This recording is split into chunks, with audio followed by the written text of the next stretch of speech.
Hey guys, welcome to our review on factoring. And we are not really going to talk about anything new today. We're just going to kind of review what you should already know. Okay, so do you guys remember the factoring hand that you probably talked about with your teacher? And so this hand helps you to remember the important information when you're factoring. So what is the first number one rule in factoring? Okay, so if you said factor out a GCF, you are correct. Good job. Okay, so that represented the thumb of our hand. And then each finger, this represents 2 terms and 3 terms and 4 terms. And then this is a weird one, and it kind of represents 5 terms, but not the way you think it does. So let me fill these in, and then we'll go back and talk about them. Okay, so let's kind of review the factoring hand. So rule of thumb, first thing, we're always going to factor out a GCF. Sometimes it's necessary, sometimes it just makes it easier on us. So that's the first thing that we're always going to look for is that GCF. The second one, the second finger deals with 2 terms. So if you have 2 terms and it can be factored, you either have the difference of squares, so like x squared minus 4, or you have the sum and difference of cubes. For example, x to the third minus 8. So those are your only 2 choices if you want to factor them. And when you have 3 terms, there's tons of different methods, so like the AC method or whatever you can do to factor those. Those are probably like the most common quadratics to factor, or the 3 term ones. 4 terms is when you have the factor by grouping.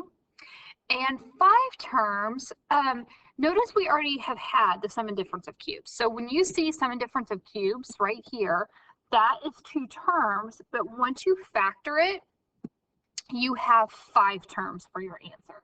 So we're going to talk about all that stuff, but that should not be brand new to you. Okay, so let's start with these 3 problems. So all of these have something in common, and what they have in common is we are going to look for the GCF. So the first thing I want you to do is factor out a GCF in all of these. Okay, so for this first one, they have a 3 in common, and they also have an n in common.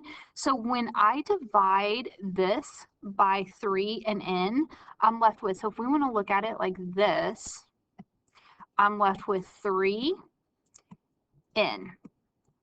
And then the same thing for this term. So 24 divided by 3, that's 8. N divided by n is 1, so that cancels out. And so that's our answer.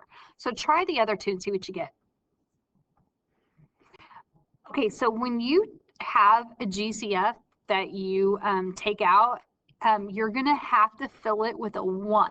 So 2x to the third. So basically what we're doing is 2x to the third divided by, just like we did over here, 2x to the third. So that is not 0, that is 1. So make sure you account for such. And then notice we factored out an x and a y here in addition to the 2. So make sure you take that out of all of those here. But this is your final answer. Okay, now we're going to go on to the second finger where we have 2 terms. So remember how I told you only have 2 possibilities. So this is the difference of squares, and this is the sum of difference of cubes. And how we treat these are very, very different. Okay, so when we have a binomial where you can take the square root of this and the square root of this, and it's connected with a minus. You need all 3 of those components for it to be a difference of squares. They factors out, you take the square root of the a's and put them in each of the binomials, and the square root of the b's and put them in each of the binomials. Notice it creates a conjugate. So one is positive, one is a negative. I think this gets confusing with letters, so let's just try it with an actual problem. So I'm going to take the square root of x squared, which is x, the square root of 9, which is 3. So both of my binomials are going to have x and 3 in them. One's going to be positive, one is going to be negative. Okay, notice this. I can't take the square root because I did not factor out a GCF. So the first thing I need to do is factor out that GCF. Then this becomes difference of squares. So I'm going to break this up again, just like I did last time. So x plus 3, x minus 3, and I'm done. This one is different, and this is a cube. So I can take the cubed root of this and the cubed root of this. So how I treat this is very, very different.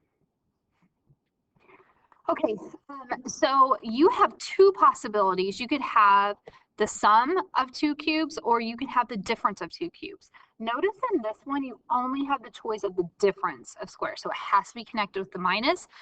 In this form, it can be connected with a plus or a minus. So the only difference here is when you have a minus, you just have a couple of sign changes. So we're going to talk about that in a second. These are called SOAP problems because it stands for same, opposite, always positive. And these deal with the signs. So we're just talking about the signs here. So let's put this into practice. So if this is a positive, this is going to be same as this one, opposite of this one, always positive. Okay, let's go to the difference. So it's a minus, so it's going to be same, opposite side, always positive. So that helps you remember the sign. So when I come to a problem like this, the first thing you're going to do is create a binomial where you take the cubed root of both of them. So the cubed root of z to the third is z. The cubed root of 125 is 5. And we're going to keep that same sign. So that's the s, same. Okay, now notice that it creates this trinomial that it's being multiplied to. So what we're going to do is we're going to square the z and put it here. We're going to square the second term and put it here. Notice I'm not worried about the signs. I'm just putting the numbers down. Okay, and for the middle term, I'm going to take these and multiply them together. So 5z. Okay, so let's go back to our SOAP part of the problem. So same, opposite, always positive. And that is my final answer. So go ahead and try. These problems are a mixture of the two different types of some difference of cubes and then difference of squares. Okay, so this is the difference of squares, and then both of these were the sum and difference of cubes. Okay, now we're going to get into three terms. So this is our third finger. So what we're going to do, there's several different methods. So if you like another method, that's fine. I'm going to teach you the AC method. So we're going to multiply these two together, and I'm going to get 24. I do not care about the x squared. I'm just looking for 24. Because here's the thing. We're going to take this plus 11x, and we're going to turn it into two different pieces. So we're going to ask ourselves at first, it's like a little puzzle. Two factors of 24 that add, so this is going to tell you that we're going to add the factors to give you 11. So two factors of 24 that add to give you 11. Okay, so hopefully you're thinking about 8 and 3. 8 times 3 is 24. 8 plus 3 is 11. So instead of having this middle term as 11x, we're going to split it up into 8x plus 3x. And notice the value doesn't change, it's just the way it looks is going to change. So notice this is where that 11x was coming from before. So I just changed the way it looked. Okay, now we're going to go into the fourth finger, which represents factor by grouping. So we're going to group these two. And for this one, I can factor out a 2x for my GCF, and I'm left with x plus 4. Over here, I know that this has to be x plus 4, so I can kind of work backwards. So if I factor out a positive 3, it will give me x plus 4. Okay, so I am left with 2x plus 3 times x plus 4. Okay, so try the 3 other problems and see if you can follow the same method or choose a method that you feel comfortable with doing and factor these 3 problems. Okay, so I completed the other 3. This one, make sure that you know that you're subtracting the factors as well as this one. So 2 factors that subtract to give me 5. That's where I focus on first. So 6 and 1. And then I need it to be negative 5. So negative 6 and positive 1. And so that's how I broke that up. Notice this, like when I factored it out, it was already x minus 3. So you always have to factor out something. So I factored out a 1 there. So that's where I'm getting the 2x plus 1. It just wouldn't be 2x. I want to draw your attention to these down here. Notice that there's no coefficient in front of the d squared and the x squared. So I want you to notice something that happens.